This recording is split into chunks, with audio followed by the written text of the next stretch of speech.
But first, victory for Donald Trump. New estimates show Trump now has the support of the 1,237 delegates needed to become the Republican presidential nominee.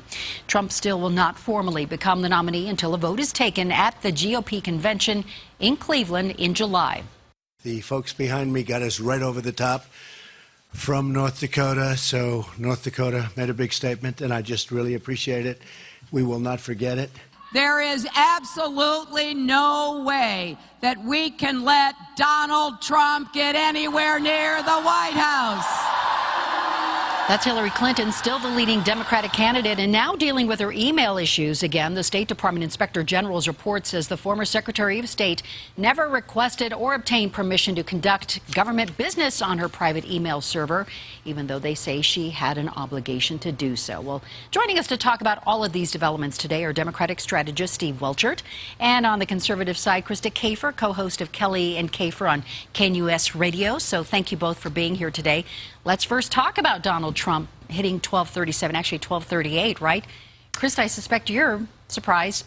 Not surprised, but not celebrating. Let's put it that way.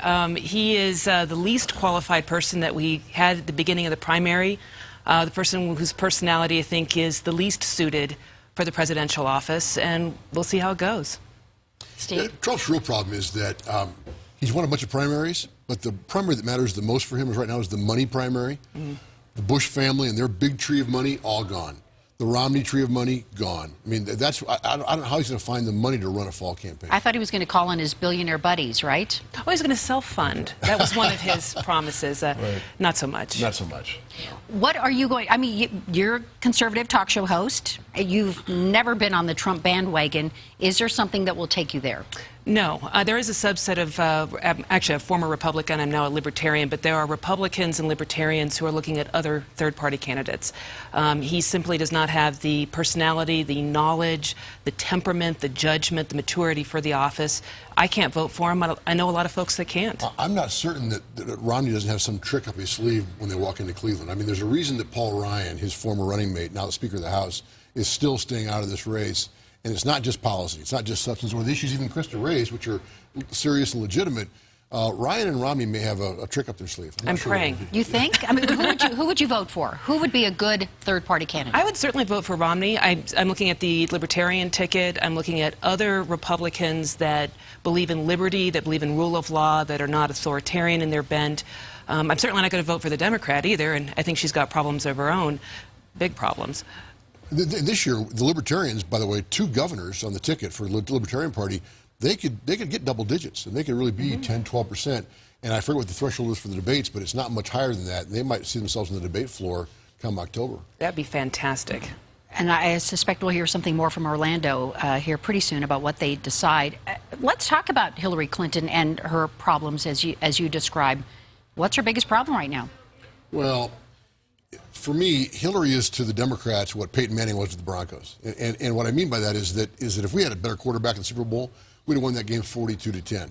And if we had a better candidate than Hillary Clinton right now, she'd be up by 20 points. I mean, all the points Krista just made about Donald Trump are valid and true, but Hillary's own baggage, we talked about Clinton fatigue in the past, those things cumulatively kind of keep her kind of in the background a little bit, and it's making it a tough slug. And I think it'll all break out come summer, and by next fall we'll be talking about different things, but right now she's having a tough time. I'm offended on behalf of Peyton Manning. I mean, the fact is that she's a liar, she's a lawbreaker, and I think her voice could be used as an instrument of torture. I mean, it is... why is she always yelling? She's getting some really bad campaign advice, in my view. I can't imagine why they put her in these big rooms and have her try and get to the back of the room, put her in smaller crowds, smaller groups, let her have a conversation with people. That's where she's better. That's where she's strongest. And she's not well suited to this kind of big format. And will she be the nominee? Bernie Sanders is fighting awfully hard. Well, the numbers are pretty clear, I think. I mean, she'll be the nominee.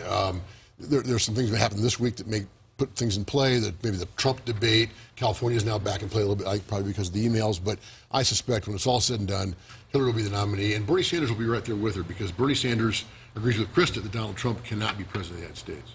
I'm not sure that his folks, though, will come over to the Clinton side. I mean, there is some bitterness that's building up there. I also think there's a left wing of the party that is still very dissatisfied, would like to take the nation even farther left than where we've gone now.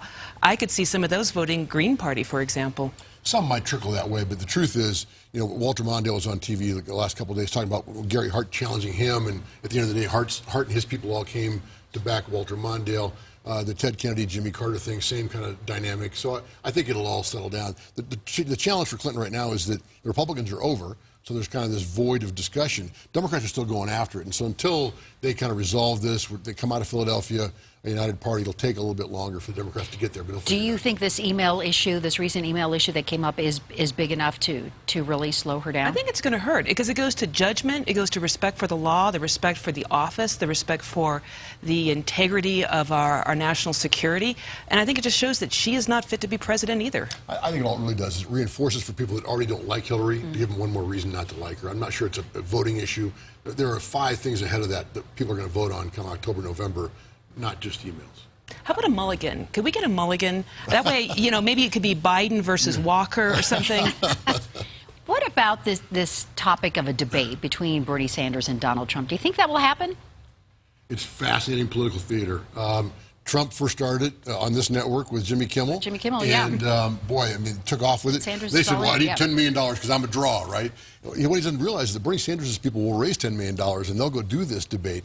I think Trump has had his bluff called for the first time. 15 Republicans ran against him, never called his bluff. This time, I think Bernie Sanders and Hillary Clinton, neither one are afraid of Donald the fraudster, and so they'll come after him in a big way. Bernie will be really tough in a debate. So Trump, in that final analysis, will back away and look like the coward that we all know him to be. So you don't think they'll go through with it? I don't think so. What do you think, Trump Krista? will back away. It'd be interesting theater, and I would say this, that if the money is raised, the debate is had, we just need to make sure that money actually gets to the intended recipients, because the veterans, I think, were pretty late in getting their check.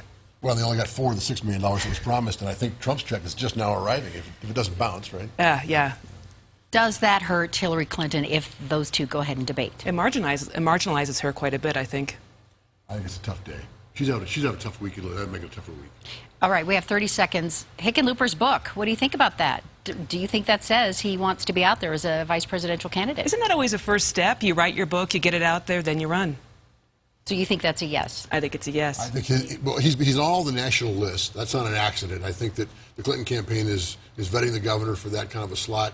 Don't know whether that'll happen or not. I rather doubt it, but I think it's good for Colorado and good for him that we're talking about those kinds of issues, talking about him as a potential running mate with Hillary. There were some juicy details in there, Steve. You might as well get it out now. Do not go to an X-rated movie with your mom. Come on. Krista Kafer, Steve Welchert, thank you so much for talking with us. All right, we'll be right back.